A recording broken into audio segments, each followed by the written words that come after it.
माँ से पूछा उन्होंने कि ये कहाँ पता लगा, कैसे पता चला कि कौन जाति बड़ी है कौन जाति छोटी है? माँ ने कहा किसी किताब में लिखा है उन्होंने कि कौन मुख से पैदा हुआ, कौन भुजाओं से, वो ताकतवर है, वो बड़ा है, वो ज्यादा ताकतवर है, और हम लोग छोटे हैं, कमजोर हैं, हम लोग अछूत हैं। बाबा साहब ने कहा कि उस किताब में तो गलत भी लिखा हो सकता है माँ, जब मुझे मौका मिलेगा तो मैं एक ऐसी किताब लिखूंगा जिसमें कोई बड़ा और छोटा नहीं होगा। उस किताब का नाम है भारत का संविधान, जिसमें कोई बड़ा और कोई छोटा होने की बात खत्म कर दी। हमारे नायकों के साथ जाति के नाम पर भेदभाव हुआ तो हमारे लोगों के साथ कितना? मैं तो केवल इतिहास बताता हूं मेरे लोगों को। आप पढ़ना अपने नायकों के बारे में। विदेश से डिग्री लेकर के आए बाबा साहब अम्बेडकर, और याद रखना मेरा नाम डॉक्टर लक्ष्मण यादव है और मेरे मुंह से सबसे ज्यादा जिस महापुरुष का नाम निकलता है उनका नाम है भीमराव अम्बेडकर। ये हमारी विचारधारा है और हम उनको अपना नायक मानते हैं। पहले इस देश में समझाया गया कि अम्बेडकर केवल दलितों के नेता हैं। जितनी महिलाएं आई हैं, आप इतिहास पढ़ना, धर्म के नाम पर गुलाम बनाने का काम किया गया और आजाद बनाने का काम बाबा साहब भीमराव अम्बेडकर ने किया है। हर जाति बिरादरी की महिलाओं को हिंदू कोड बिल अगर लागू नहीं होता तो हमारे घर की महिलाओं को बराबरी का अधिकार नहीं मिलता। ओबीसी समाज के लोगों गांव-गांव इस बात को पहुंचाना, अहिर कुर्मी कोयरी गाली दी जाती थी। और इलाहाबाद के जिस इलाके में मैं हूँ मुझे भी पता है कि इस बिरादरी के लोग कहाँ रहते हैं, कितना रहते हैं। और जरा ये मैं पूछना चाहता हूँ एक कठिन सवाल, अहिर गड़ेरिया कुर्मी चोर और धर सारे का टंगरी चोर, ये गाली दी गई कि नहीं दी? बताओ पुराने लोगों को दिया गया कि नहीं दिया? अपमान किया गया कि नहीं किया? सामने अगर उस जाति का आदमी दिख रहा है तो लोग कहते हैं जतरा बिगड़ गया है, अच्छा काम नहीं होगा। मैं जाति का नाम नहीं ले रहा हूँ, समझ को जाइए। आप अपने गांव में खोज रहे नौजवानों, आपको होमवर्क देके जा रहा हूँ। किन किन जातियों के नाम पर गाली बनाई गई होमवर्क पर बताना, और किसके नाम के आगे जी साहब। अरे आप सम्मान पाओ, हमें आपसे दिक्कत नहीं, लेकिन हमारे लोगों के नाम पर अपमान। मैं पढ़ रहा था इतिहास बाबू जगदेव प्रसाद कुशवाहा का, और बाबू जगदेव प्रसाद कुशवाहा ने अपने पिता से एक दिन सवाल पूछा कि भला व्यक्ति अगर उसका बच्चा भी आता है तो आप उसको प्रणाम करते हो, और उसका बच्चा जब आपके सामने आता है तो वो हमारे पिताजी को प्रणाम क्यों नहीं करता? जो हमारे पिताजी का सम्मान ना करे वो हमारा सम्मान कैसे करेगा? बराबरी नहीं थी इस समाज में। गाली दिया, अपमान दिया। मान्यवर कर्पूरी ठाकुर की तस्वीर लगी है, मैं इन्हीं का उदाहरण लेकर के बताता हूँ। नाई समाज से आते थे, नाई समाज से आते थे, माला लोग पहनाए और माला में इतना चीटी थी कि अभी भी काट रहे हैं। प्रेम माला के साथ चीटी भी लेके आ गए थे, पूरा घुस गया है। लेकिन हम कभी कभी सोचते हैं चीटी उटी की बाधा से क्या डरना, जिनसे हमारी लड़ाई है हजारों साल पुरानी, वो लड़ाई बहुत बड़ी है, इसलिए हमें आपके सामने खड़े होते हैं। मैं केवल इतिहास बता रहा हूँ, नौजवानों आपको गाँव-गाँव समझाना। जाति बिरादरी के नाम पर काटा गया। कर्पूरी ठाकुर नाई समाज के आते थे, और इसी उत्तर प्रदेश में मुख्यमंत्री थे रामनाथ यादव, और बिहार में मुख्यमंत्री थे कर्पूरी ठाकुर। हमने भी इतिहास पढ़ा तब जाना, दिल्ली से चमड़ा भेजा संदेश, बार बनावा कर्पूरी भैंस चरावा राम नरेश। सुनो आप, अपमान सुनो, गालियां सुनो। क्या बोल रहा था? आरक्षण कहां से आई? कर्पूरिया की मां। और उसके आगे जो बोला वो मैं बोल भी नहीं सकता, इतना अपमानजनक है। ये अपमान हुआ है, भूल मत जाने दिया, क्योंकि आजकल हमारे लोगों के कंधे पर कुछ और आ जाए तो हेलीकॉप्टर से फूलों की बारिश कर रही है सरकार। समझदार को सारा करना। और यही बच्चे जब नौकरी मांगने लखनऊ जा रहे हैं तो लाठी की बारिश कर रही है। हम चाहते हैं कि नौकरी मांगो और उधर का काम करने मत जाओ, वरना तुम्हारे आने वाली पीढ़ियां भी गुलाम पैदा हों। अपना इतिहास जानो, कितना संघर्ष करके यहाँ तक का मंच लगा है। आज से 25 साल पहले ऐसा मंच लगा करके चौराहे पर कार्यक्रम करने की स्थिति थी क्या? कोई कर पाता था क्या? अभी भी आजाद मोहन को लाठी से पीट दिया गया।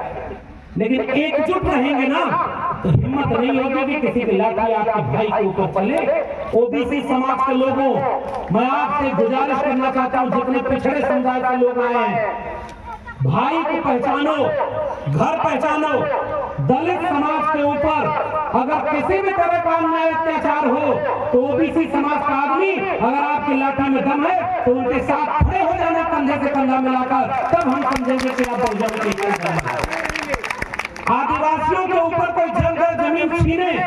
तो ओबीसी और एससी समुदाय के लोगों अपने ताकत के साथ अपने भाई के साथ खड़े हो जाना।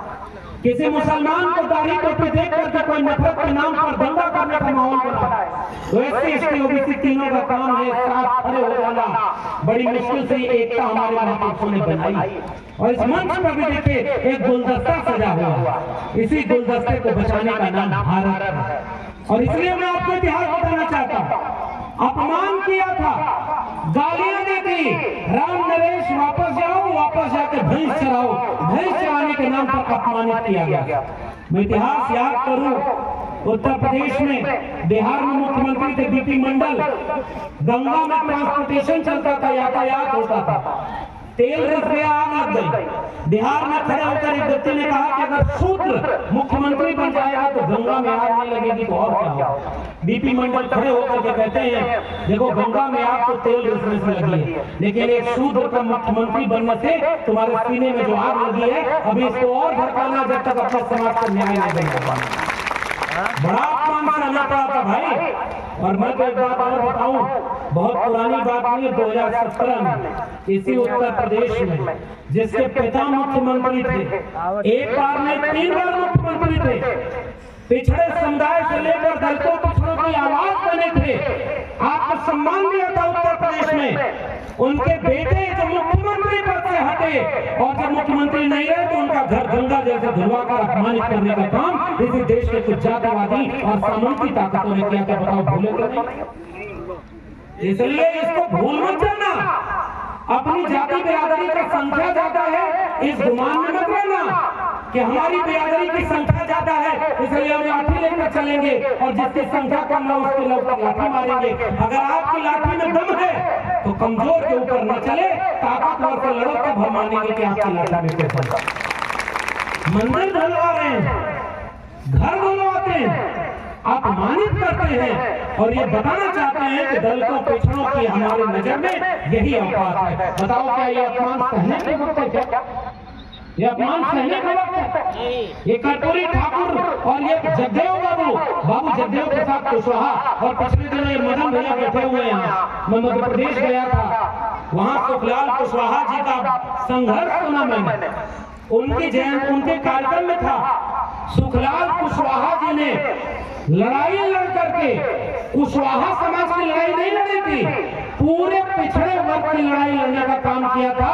उन नायकों के बारे में तो हम अब जान रहे हैं कि गांव-गांव लाठी लेकर खड़े हुए कि किसी दलित पिछड़े के ऊपर अन्याय होगा तो पहले उसको हमारी लाठी से गुजरना होगा, तब जाकर के वहां सम्मान से लोग खड़े हो पाए।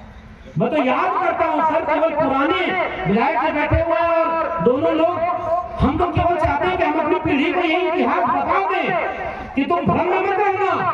आजकल झूठ बोलने वाले झूठों की सरकार है, वो व्हाट्सएप पर तुमको झूठ बोलता है और आपका बच्चा शिक्षा बचाने नहीं जाता, धर्म बचाने चला जाता है। इतिहास जानोगे तो पहचानोगे। बाबू जगदेव प्रसाद कुशवाहा, पेरियालाल सिंह यादव, चंद्रिका प्रसाद जिज्ञासु, महामना राम स्वरूप वर्मा, ये हमारे महापुरुषों ने क्या लड़ाई लड़ी थी? जिसमें समता की चाह नहीं वह बढ़िया इंसान नहीं, समता बिना समाज नहीं, बिन समाज जनराज नहीं। क्या बढ़िया नारा लगाया था उनका। ब्राह्मणवाद की क्या पहचान, गिट बोले करे न काम, मानववाद की क्या पहचान, करे काम और सही आसमान। भूल गए इतिहास में क्या नारा लगा करके वहां से लड़ाई आगे बढ़ाई समाजवादियों ने कि मिटे गरीबी और अमीरी, मिटे चाकरी और मजबूरी, दो बातें हैं मोटी मोटी, हमें चाहिए इज्जत रोटी। हमारी लड़ाई इज्जत और रोटी की लड़ाई आज से 100 साल पहले लड़ाई गई। क्या उस नारे को आगे बढ़ाया? हमारे वैचारिकपुर के डॉक्टर राम मनोहर लोहिया ने नारा लगाया, 100 पाने बांधी गांठ, पिछड़ा पावे 100 में 60। वो नारा लगा करके लड़ाई को लड़ा। और ओबीसी समाज के लोगों आपकी जाति जनगणना नहीं करा रहे। आज प्रधानमंत्री कहते हैं कि हमारी जाति ओबीसी है और मंडल कमीशन का नाम तक नहीं लेते। आज प्रधानमंत्री कहते हैं कि हम पिछड़ी जाति के हैं, लेकिन पिछड़ी जातियों की संख्या बताने का काम नहीं करते। जिसकी जितनी संख्या भारी उसकी उतनी हिस्सेदारी। ये हमारी लड़ाई है, जो हमारी लड़ाई तो नहीं, भले हमारी जाति बिरादरी का हो, भाई को भी अपना मत मानना अगर उसकी विचारधारा आपसे मिल रही है। ये मैं निवेदन करके जा संसोपा ने दाढ़ी गांठ पिछड़ा पावे 100 में 60 प्रोफेसर आपके पिछड़े समुदाय के हैं क्या? बताओ तो 11 के लोग हाथ उठा के बताओ हैं क्या? मैं बताऊं 14 साल प्रोफेसर रहा। 2019 तक इस देश के केंद्रीय विश्वविद्यालय में 0 प्रोफेसर ओबीसी के थे, एक भी प्रोफेसर नहीं, क्योंकि वहां पर रिजर्वेशन नहीं दिया। आज तक केवल 4% प्रोफेसर ओबीसी के, 596 प्रोफेसर वाइस चांसलर बने हैं, 6 शेड्यूल कास्ट के हैं, 6 शेड्यूल ट्राइब के हैं और 36 ओबीसी के हैं। बाकी 550 कौन है वो आप समझ जाएंगे कि वो कौन है। पिछले 10 साल में सुप्रीम कोर्ट और हाई कोर्ट में 88% केवल सवर्ण जज बने हैं और 12% में SC ST OBC सब। बताइए ये बराबरी का समाज है क्या? नहीं। ये कहीं से बराबरी है क्या?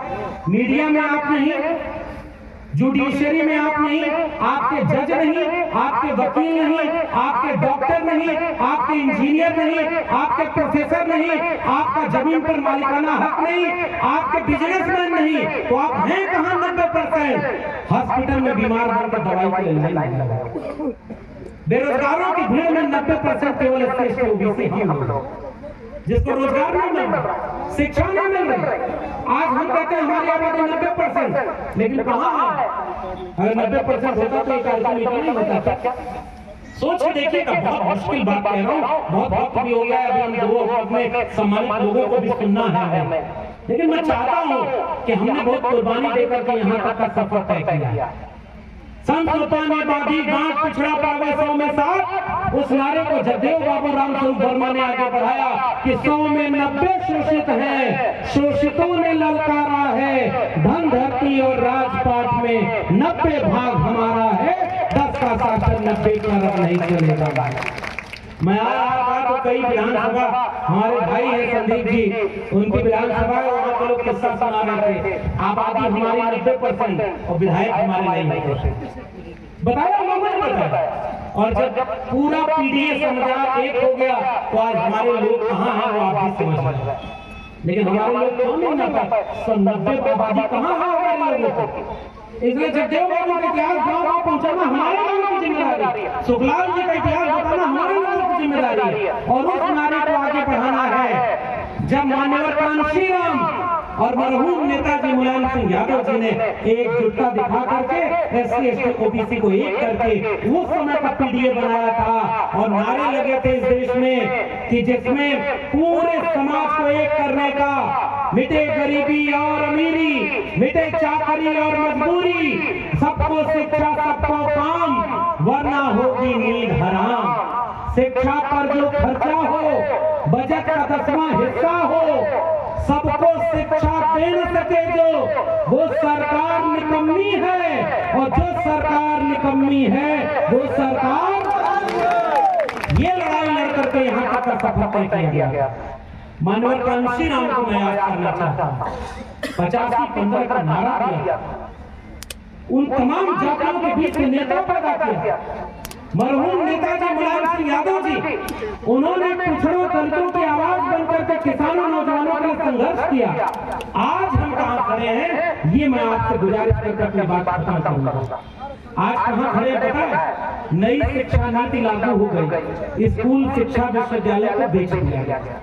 अभी मैंने मेरे प्रोफेसर की डायरी, अगर आपको पढ़ने का मन करे तो पढ़िएगा।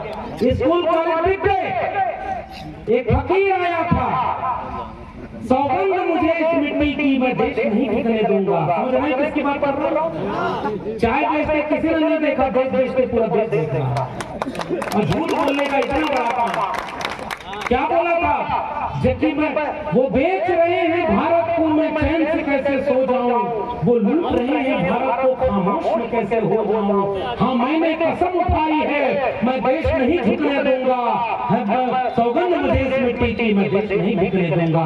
और जैसे ही पद पर पहुंचे, बैंक बेच दिया, LIC बेच दी, रेलवे बेच दिया, जमीन बेचने का काम किया, BSNL बेच दिया।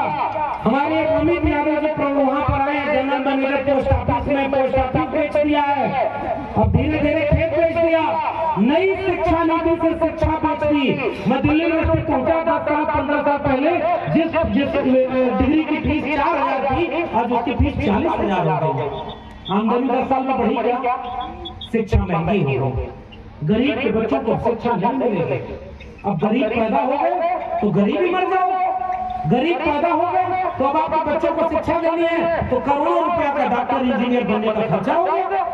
इस सब पता नौजवानों बताओ, 1 करोड़ रुपए से ज्यादा फीस है कि नहीं MBBS और मेडिकल फीस की? 1 करोड़ बताइए जी सर, एक फीस 1 करोड़ रुपया होगी कि नहीं 5 साल के? 1 करोड़ रुपए किसके अकाउंट में उनका बेटा बेटी डॉक्टर बनेगा? और यहाँ सब उत्तर प्रदेश से लेकर दिल्ली तक जिसकी सरकार है वो तो पेपर लीक करा रहा। बताओ बैंक PO RO सबके पेपर लीक होगा कि नहीं होगा? तो पढ़ेगा इंडिया, आगे बढ़ेगा इंडिया, नारा लगाया फकीर ने। और न पढ़ेगा इंडिया न आगे बढ़ेगा इंडिया। पढ़ लेता इंडिया के सवाल पूछता। मैं पुराने लोगों का एक आंदोलन का एक चुटकुला है, 1-2 चीज कह के जा रहा हूँ। एक आदमी गुजर गया तो एक आदमी आया और कहा कि हम मोक्ष दिलाने का काम करके धरती को ऊंचे पाखंड अंधविश्वास से बचना क्यों जरूरी है सोचना। गौदान कर दीजिए तो गाय आपकी कितना ज्यादा इनको मिल जाएगा कि क्या आत्मा उनके भी मुक्त नहीं होगी। तो कैसे गाय जाएगी? तो कहे पूछ पकड़ के आत्मा पार कर जाएगी। वो किस्सा कहानी आप सुनिएगा, वो किस्सा सुना नहीं, इलाहाबाद में जरूरी है, बाकी जो होगा देखा जाएगा। एक बार एक आदमी यहीं से जल चढ़ा रहा था और जल चढ़ा के वो बगल वाले ने पूछा, मैं उस समय इलाहाबाद यूनिवर्सिटी पढ़ता था, वहीं के सीनियर ने कैसे पढ़ा था, हम लोग घूमने गए। उसने कहा किसको चढ़ा रहे हैं? तो कहा पितरों को चढ़ा रहे हैं। कहा यही पहुंच जाएगा? क्या पहुंच जाएगा? क्या कितनी दूर? तो कहा करोड़ों किलोमीटर ऊपर यहीं से जल चढ़ाएंगे पहुंच जाएगा। वो मेरे जिले का था, आजमगढ़ की तरफ मुंह करके वो भी जल चढ़ाने लगा। तो दूसरा का पूछा तुम क्या कर रहे हो? तो कहा कि हम आजमगढ़ से आए थे, गेहूं के खेत में पानी नहीं भर पाया तो सोचे यहीं से भर दें। मैं और कुछ नहीं कहना चाहता, मैं तर्क की बात कर रहा हूँ, हमारे माता ने सिखाया। उसने कहा अरे पागल हो, यहाँ 150 किलोमीटर दूर यहाँ से पानी कैसे चला जाएगा? कहा हजारों लाखों किलोमीटर दूर यहीं से चला जाएगा तो हमारा खतवा नहीं बढ़ जाएगा। जहाँ बुद्धि आएगी पाखंड अपने आप खत्म हो जाएगा। भगवान दिल में है, जिसको मानना है मानो। महात्मा कबीर ने कहा है, मुँह को कहाँ ढूंढे रे बंदे, मैं तो तेरे पास में। ना मैं मंदिर, ना मैं मस्जिद, ना काबे कैलाश में, ना मैं जप में, ना मैं तप में, ना मैं व्रत उपवास में। खोजी हो तो टूटे में हो पल भर की तलाश में। और कहे कबीर सुनो भाई साधो, मैं तो हूँ विश्वास में। हम कबीर को मानने वाले लोग अपने दिल में अपनी चीजों को लेकर चलते। हमारे लिए धर्म धंधा नहीं है, धर्म दिल में है। जिसको पूजा करनी है करो। बाबा साहब के संविधान ने सबको अधिकार दिया है, लेकिन एक धर्म वाले को दूसरे धर्म को लड़ाने का एक झंडा बंद करो। और जितने बेरोजगार नौजवान हैं उनको रोजगार देने की बात करो। 2 करोड़ रोजगार हर साल देने की बात। और आज क्या रोजगार की स्थिति है? 45 साल में बेरोजगारी सबसे ज्यादा। और बताओ 99% हमारे दलित पिछड़े लोग बेरोजगार बैठे। और विद्यालय की फीस महंगी हो गई। आखिरी में 3 चीजें बता रहा हूँ। ये स्कूल, प्राइमरी स्कूल का बजट इस बार की सरकार ने और घटा दिया। पिछले 10 साल में शिक्षा का बजट आधा हो गया। 2014 में 5.4% शिक्षा पर GDP का खर्च होता था और आज शिक्षा पर GDP का कितना खर्च होता है पता है? 2.3%, यानी 2.5% से भी कम। पैसा खर्च नहीं किया जा रहा शिक्षा पर।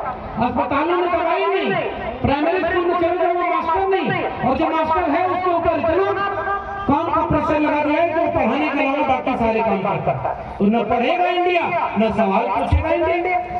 जब मूर्ख पैदा होंगे, शिक्षा होगी नहीं आपके घर में, तो रोजगार मिलेगा क्या?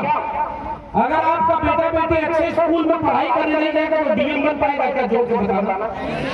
DM बनेगा, कलेक्टर बनेगा, IAS IPS बन जाएगा क्या? अगर उसको अच्छी शिक्षा नहीं मिलेगी तो DU GNU पढ़ाई करने जा पाएगा क्या? पढ़ाई है ही नहीं। और पढ़ाई महंगी हो गई। इसी इलाहाबाद विश्वविद्यालय में 400% फीस बढ़ाई गई थी। और जिन बच्चों ने आंदोलन किया उन्हीं को मुकदमा करके जेल में डाल दिया। बताइए ये इलाहाबाद विश्वविद्यालय की हालत। 400% फीस बढ़ा दी। आमदनी बढ़ी है क्या किसी की? और खर्चा बढ़ गया, पढ़ाई महंगी हो गई। राजा पढ़ा लिखा होता है तो शिक्षा पढ़ाई दवाई मुफ्त देता है। समाजवादियों का नारा लगा करता था रोटी कपड़ा सस्ती हो और दवाई पढ़ाई मुफ्ती हो। पढ़ाई दवाई मुफ्त में देने का काम सरकार करता था। राजा पढ़ा लिखा होता है तो कलम और किताब को मुफ्त में लोगों तक पहुंचाता है, और राजा अनपढ़ होता है तो 18% जीएसटी कलम और किताब पर लगा देता है और पढ़ाई महंगी हो जाती है। गरीब कमजोर का हक शिक्षा नहीं पाएगा। इसलिए ये शिक्षा का महोत्सव किया गया था। दो बात केवल कह करके अपनी बात खत्म कर रहा हूं, क्योंकि और वक्ताओं को सुनना है। दो बातें। पहली, ये जितने महापुरुषों की तस्वीर लगी है, इन तस्वीरों और इन विचारों को गांव में पहुंचाना हमारी जिम्मेदारी है। ये पुराने लोग संत गाडगे के बारे में कितने लोग जानते हैं? संत गाडगे कितने लोग जानते हैं? पता ही नहीं होगा। अभी पता ही नहीं कि कितने समुदाय के लोग यहाँ बैठे हुए। फूलन देवी की तस्वीर लगी, आप देखिए यहाँ पर भगत सिंह, सरदार पटेल, संत गाडगे ऐसा कपड़ा पहनते थे जिसमें चकत्ती लगी होती थी। यहाँ की तस्वीर देखिएगा तो फटा हुआ कपड़ा, सिला हुआ चकत्ती लगा। एक बार किसी ने पूछा कि गाडगे साहब ये फटा हुआ सिला हुआ कपड़ा क्या पहनते हैं? उन्होंने कहा मेरा समाज ऐसे ही चिट्ठों में बटा हुआ है, और जैसे मैं कपड़ा जोड़ करके एक बना दिया हूँ, मैं चाहता हूँ कि मेरे बहुजन समाज को कोई जोड़े और सबको एक बना दे। उसकी लड़ाई लड़ने का काम संत गाडगे ने किया। उनकी तस्वीरें लगी और लोगों को पता ही नहीं। और इसलिए मैं कह रहा हूँ ज्ञान विज्ञान और तर्क की बात करो। हलवा खाने का काम बनाओ, गोबर खाने वाला देश कभी मत बनाना। ये मैं आपको इशारे करके जा रहा हूँ। पाखंड और अंधविश्वास ऐसे फैलाया जा रहा है, नया नया सब बाबा के प्राची बना रहा है। आपके जीवन में ये होने वाला है, आपके जीवन में ये होगा। और घर के तमाम लोग जाकर ऐसे बैठे। एक बाबा का रील्स मैंने देखा ना, तो मोबाइल में आया हो, एक आदमी जाके कहा कि हमको पथरी हुई। बाबा अपना आंख बंद किया, अपने मंत्र पड़ा, वैसे ऐसे कैंची हवा में चलाया। उसके बाद का बच्चा पथरी देखो, उसने कहा बाबा गायब हो गई, बाबा की जय हो। उसने हवा में कैंची चला कर पथरी कही। अगर ऐसे ही ताकत है तो एक हॉस्पिटल में बैठा था। यहाँ बीमारों को दवाई नहीं मिल रही, जाकर एक सरकारी अस्पताल में, और वहीं लखनऊ में एक पीजीआई है। एक बार जाकर पीजीआई में देखो हमारे लोग कैसे लाइन लगा बैठे, फोन करते हैं कि आप तो बहुत लोग जानते हैं कि वो डॉक्टर से नंबर लगा दीजिए। विधायक यहाँ बैठे हुए दोनों लोग, अकेले में विधायक लोगों से पूछिएगा सबसे ज्यादा पैरवी किस चीज की आती है? खाने पर हमारी पैरवी करवा दीजिए और हॉस्पिटल में हमारा मदद करा दीजिए। हमारे लोग इतने गरीब कमजोर बेबस बना दिए, और उनको लगता है कि वो गरीब इसलिए हो क्योंकि पिछले जन्म में कोई पाप किए रहे हैं। बताओ सही करो। आजकल तो कुल यहाँ पे भगवान मच गई, और कुल है बाबा नया नया लखंडर से कह रहा है कि यहाँ मरने से मोक्ष मिलता है। तो दूसरा का बाबा कहा कि अगर मोक्ष मिलता है तो खुद कहीं देर कर रहे हैं और मोक्ष ले ले। ये तो मैं भी नहीं बोल रहा हूँ, वहीं से आपको बोल रहा हूँ। इसमें मत पड़ जाना, मैं आपको इशारे में कहते जा रहा हूँ। पढ़ाई करना, भूखे रहना, प्यासे रहना, एक रोटी कम खाना, एक कपड़ा कम पहनाना, लेकिन अपने बेटा बेटी को शिक्षा जरूर दिलाना। तो बिहार के लोगों में आपसे निवेदन करके जा रहा हूँ, पढ़ाई करेंगे तभी आपके बच्चों का भविष्य बचेगा। अंधविश्वास और पाखंड में बच जाइएगा। ये अंधविश्वासी और पाखंडी बनाना चाहते हैं, और हम चाहते हैं। मतलब उत्तर प्रदेश में दो लोग चूंकि उसी समाजवादी पार्टी के हैं, तो पार्टी का कोई कार्यक्रम नहीं है, लेकिन मैं एक बात कहना चाहता हूँ। स्कूल में, विद्यालय में, डिग्री कॉलेज में अगर कोई बच्चा जाएगा तो लैपटॉप और मोबाइल देना अच्छा काम है कि उसके आगे घंटा देना चाहते हैं? अब आप क्या करो, पढ़ा लिखा आदमी क्या देना चाहेगा? इसलिए माननीय कांशीराम और नेताजी मुलायम सिंह यादव वो जो विचारधारा आगे चली तो शिक्षा को लेकर के आगे चली। और मैं चाहता हूं कि जो अजय मोहन ने आज काम किया है, एक बार जोरदार तालियों से इनको बहुत बधाई दीजिए कि आपके इलाके में शिक्षा जगाने का काम किया।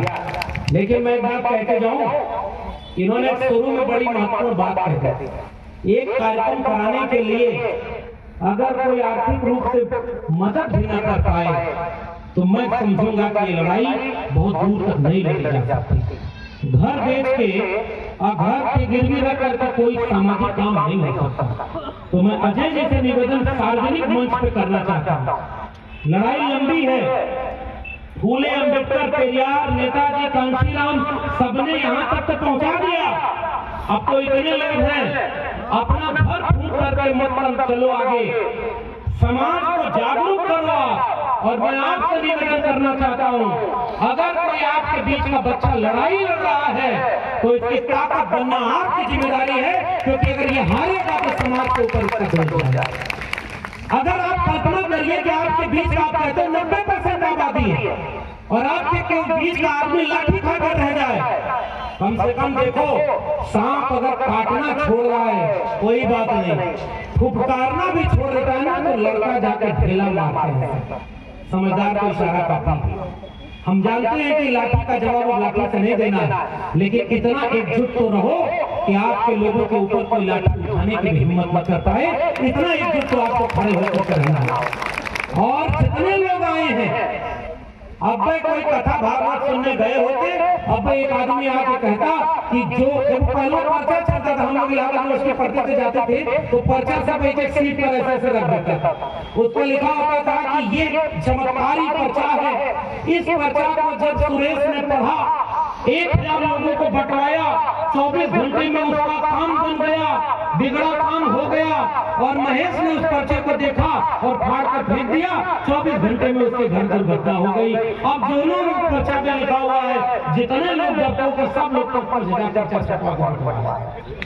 24 घंटे में कोई खबर नहीं, गलत धर्म डरा देता है बन जाता है। और आपके बीच में कोई आदमी अगर लड़ रहा है तो इसकी ताकत बनना हमारी जिम्मेदारी है। इसलिए घर घर किताब पहुंचाइए। मैं यही अपनी बात खत्म करूंगा। ये कहते हुए अभी आप लोग कोई उठिएगा मत, हमारे दोनों माननीय और लोग आए हुए हैं जो भी बोलेंगे, आप लोग एक निवेदन मेरा है कि इस कार्यक्रम को डिस्टर्ब न होने पाए। हम लोग अभी बैठे हैं। पहला निवेदन मैंने आपसे किया, अपनी विचारधारा को जानिए। भाई को भाई का गला नहीं, हाथ पकड़ना। हमें भाई को भाई से लड़ाया जा रहा है, जाति जनगणना कराई नहीं जाती है और कहा जाता है ओबीसी में सारी मलाई है जो 3 लोग खा लिए और बाकी भाइयों को भड़का दिया जाता है। इसलिए एकजुट होना हमारी जिम्मेदारी है। बताइए एकजुट होंगे कि नहीं? 90% बहुजन लोग एकजुट होंगे कि नहीं? मैं आपको एक निवेदन करूं, थोड़ा दिल बड़ा करना। जिसकी जातियां बड़ी हैं, अपने को ज्यादा संख्या में समझती हैं, जीतने का ये हुनर भी आजमाना चाहिए। जंग अगर भाई से हो तो हार जाना चाहिए। अगर आपका कोई भाई आपसे कोई शिकायत करे ना तो जातियों के बहुजन लोगों उसका बुरा मत मानना। अपना कमजोर भाई भी अगर संख्या में है तो उसको कंधे पर बिठा कर बराबर बिठाना, तभी जाकर ये लड़ाई जीती जा सकती है। भाई और भाई को एक होना है, एक होंगे ना। और दूसरा निवेदन शिक्षा का एक कार्यक्रम था, एक राष्ट्र एक शिक्षा। राष्ट्रपति का बेटा हो या चपरासी की हो संतान और टाटा बिरला गरीब का बेटा, सबको शिक्षा एक समान। ये समाजवादी लोगों का तो नारा लगा करता था। मैं आपको निवेदन और भरोसा दिला के जा रहा हूं, एक प्रोफेसर जिसको प्रोफेसर भी नहीं रहने दिया, वो कलम और किताब से यहाँ तक पहुंचा। मैं तो कहता हूँ बाबा साहब का संविधान और मंडल कमीशन न होता तो मैं आजमगढ़ के किसी खेत में गाय भैंस चरा रहा होता। मैं यहाँ तक पहुंचा हूँ तो बाबा साहब के संविधान की बदौलत, महापुरुषों के आंदोलन की बदौलत और मंडल कमीशन की बदौलत पहुंचा। इसलिए इसको बचाना हमारी जिम्मेदारी है। भूखे रहना, प्यासे रहना, अपने बेटा बेटी को शिक्षा दिलाना ताकि वो जागरूक पैदा हो, समझदार पैदा हो और आपस में मिलजुल कर रहे। ये आपस में लड़ना हमारी बात नहीं। सब चुनाव जैसे जैसे नजदीक आएगा, लड़ाने वाला आपके गांव में आएगा, शिकारी आएगा, जाल फैलाएगा, दाना डालेगा, लेकिन चिड़ियों तुम दाने में फंसना। कहानी सुनी है ना? लेकिन हमारे समाज के लोग क्या हुआ, हमारी जाति बिरादरी के आदमी को टिकट देती है कोई भी पार्टी तो सबको वोट देते हैं, चाहे वो संविधान ही बदलने का नाम क्यों न ले। पहचानिए कि आपका अपना कौन है जो संविधान की बात करे, जो पहले बहुजन आंदोलन का कि जो संविधान की बात करेगा वही दिल्ली पर, जोर से बोलिए, जो संविधान की बात करेगा वही दिल्ली पर, जो संविधान की बात करेगा वही दिल्ली पर। ये हमारी एक लड़ाई और कलम और किताब की लड़ाई को आगे ले जाना है। बहुत मेहनत की है इस बच्चे ने, मैं जानता हूँ। आदरणीय मान सिंह जी का फोन आया था, उन्होंने हमसे निवेदन किया और ये तो संत कबीर नगर आ गए थे बुलाने, लेकिन क्योंकि देर हो गई इसलिए बहुत सारी बातें भी नहीं कर पाया हूँ, लेकिन एक भरोसा दिला के जा रहा आया हूँ। 5 घंटे लगे हैं यहाँ 50 किलोमीटर आने में, 5 घंटे लग गए, लेकिन एक भरोसा, कुछ दिन बाद फिर से ऐसा ही वैचारिक कार्यक्रम हो और उसमें हम लोग बैठ करके फिर से बात करेंगे, संवाद करेंगे, बाबा साहब के संविधान को बचाने के लिए आगे बढ़ने का काम करेंगे। लेकिन जितने लोग यहाँ आए हैं, आप सबकी जिम्मेदारी है। अगर कोई कार्यक्रम आपके सहयोग के बिना नहीं हो पाएगा, अगर आप सबके बच्चे से पूछना अकेले में जाके, अगर 1 रुपए की भी जरूरत हो और इसके पास 10 रुपए समाज में पहुंच जाए, हम इनको केवल ये भरोसा दिलाएंगे, समाज के भरोसे को तोड़ना मत। समाज को भरोसा दिलाते हैं कि आप इनकी मदद करो और ये आपके बीच में खड़े होंगे। और चुनाव लड़ने के लिए नहीं, वो तो नेता करेंगे, अभी समाज को जगाने के लिए हम इनका सहयोग करने की बात कर रहे हैं। समाज जागेगा तो आगे बढ़ेगा और ये सामाजिक कार्यक्रम इन्होंने किया है, आपका जिम्मेदारी है। पूछो इनसे, आप सामने नहीं आ सकते हो तो जो सामने से लड़ाई लड़ रहा है उसकी हिम्मत बन के खड़े हो जाना। और जितने लोग के नीला झंडा, पंचशील का झंडा और ये सारी चीजें हैं, इन सबको गांव-गांव ले चलना। और मैं केवल ये कहना चाहता हूँ मेरे गांव के लोगों, ले मशाले चल पड़े हैं लोग मेरे गांव के, अब अंधेरा जीत लेंगे लोग मेरे गांव के। इसी उम्मीद के साथ आपके समय जितना भी महापुरुषों का विचार है, संविधान का जो विचार है, इसको गांव-गांव पहुंचाइए, गले से गले मिलिए और एक ऐसा भारत बनाने की कोशिश करिए जिसमें पढ़ाई हो, दवाई हो, सिंचाई हो, जेब में कमाई हो और आपके साथ कोई अपमान हो जाए तो सुनवाई हो, ऐसे लोगों की हुकूमत हो। और भोजपुरी में हमारे यहाँ गाना था, हमारे यहाँ भोजपुरी में गाया जाता है कि नून रोटी खा के भले जिंदगी बितैहा, नून रोटी खा के भले जिंदगी बितैहा, अपने न पढ़ला मगर बचवा के पढ़ैया, अपने न पढ़ला मगर बचवन के पढ़ैया। और पढ़ लिख के ही केहू बनल महान बा, और पढ़ा लिखा भैया कलमे में जान बा, पढ़ा लिखा भैया कलमे में जान बा। एक बार बहुत धन्यवाद देता हूँ मैं अजय मोहन